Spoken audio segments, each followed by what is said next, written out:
The first couple weeks after I got out of prison, every time I sat down to eat, I looked for the spork.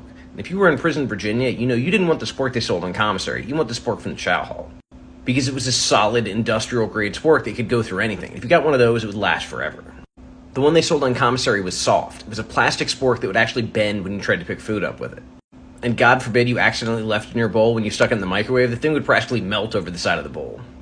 And so everybody, and I mean absolutely everybody on the compound, had a spork from the chow hall. And the rule was that was contraband. They could come in during shakedown, they could take it, and they could give you a charge for stealing from the kitchen. But when 1,150 or 1,200 people all have a spork, that's a lot of charges to write, so it was always left alone except for one officer that I saw. Because he came in during shakedown, and that wasn't unusual for the officer to take them. They would all stick them in a trash bag, take them back to the kitchen, and the kitchen would know how many they had on the compound, whether they needed to order more. But he not only took them, he actually started writing charges. If he shook down 50 cells, that's 100 charges to process. The lieutenant shut him down real quick. He said, "Look, we ain't worried about them sporks. Just throw in the bag and leave them."